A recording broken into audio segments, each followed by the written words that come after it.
Hey everyone, it's Michael GoosebumpsFan. I hope you're doing well today. I have another book review for you. This is for Goosebumps, the Most Wanted series, How I Met My Monster. This is number 3 in that series. I kind of want to start the new year off, 2022, with wrapping up the Most Wanted series. I don't know for sure if I'll just read through the next 3 or 4 that I have left. I think I have 3 more. I think this was 1 of 4 that I had left, something like that.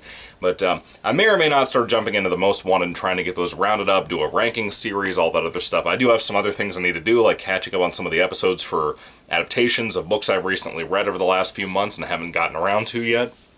It's going to be a busy couple of weeks trying to get this rounded up, trying to get back into the gym again after about 3 months, I want to say, of absence, just because I've been so busy with so many other things and projects I've been working on.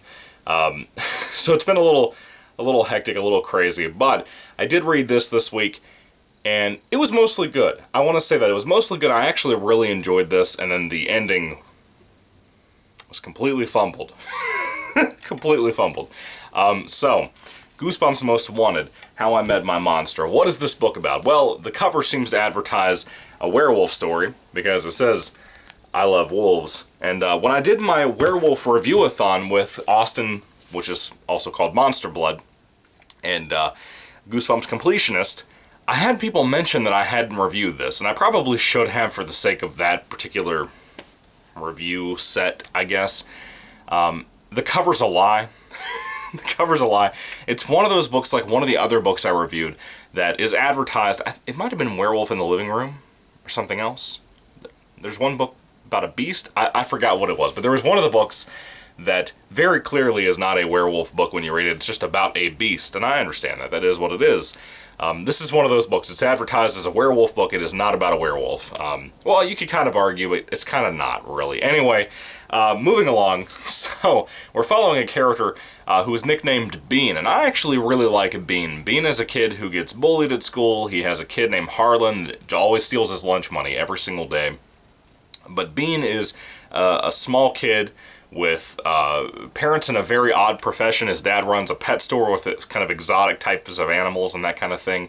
His mom works for NASA, so she travels quite a bit off and on. They live in an apartment building, which I thought was an interesting setting for this book. Most of it takes place in that. This was actually very well conceived as a story. I really want to say that too. I genuinely enjoyed most of this book. This is one of those ones I think are kind of maybe overlooked amongst the fan base, one of the newer books that are not really talked about much. I enjoyed a big chunk of this book. I enjoyed most of it until like the last 2 chapters, and then it really just kind of fell apart to me. And that's not saying the book's not predictable. It kind of is. Essentially, Bean, he is having a lot of nightmares about a monster chasing him, particularly in a pool at his school.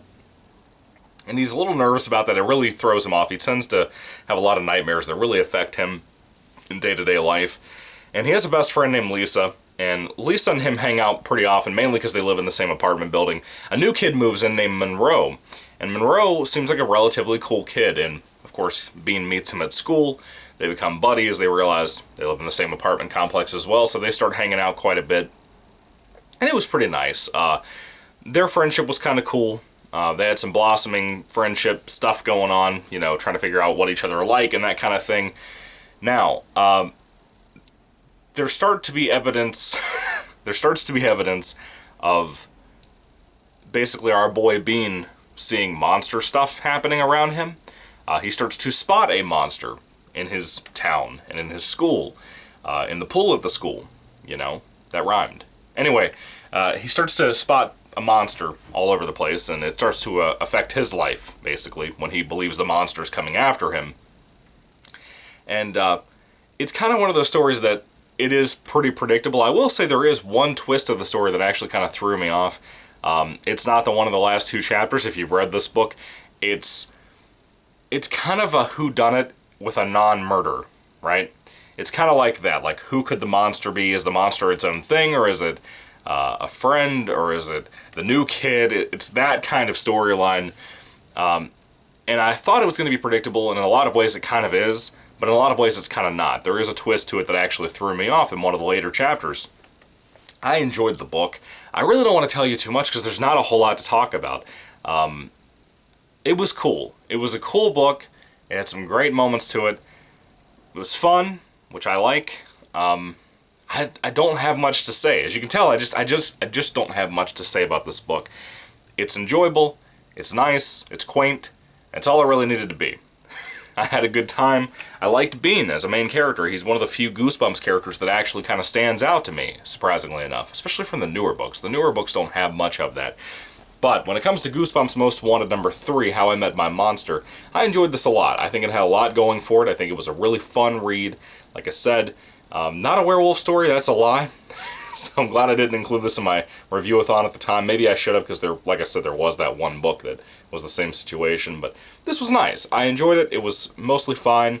The ending sucked. Like I said, it sucked. Like real bad. Like Slappy World ending sucked. Yeah. So, if I had to rate How I Met My Monster on a 5-star basis, I would probably give it about a 3 out of 5 stars. I really enjoyed a big chunk of this book. About 3/4 of it, I would say. But it is a little predictable, and that kind of bothers you most of the book, I would say, if you have any partial piece of a brain. Anyway, what are your thoughts on How I Met My Monster? Do you love this book? Is it your favorite Most Wanted book? Let me know all that down below. I'd love to hear what you have to say about it. It wasn't amazing, but it was good. It was good. That's all I have to really say. It's a short review for this book that really didn't have a whole lot going on in it. It was kind of a plotless book, but some Goosebumps books are, and they still seem to be fun to read. So, what are your thoughts? Put them down below. Thank you for watching, guys. Happy New Year once again. God bless you, and goodbye.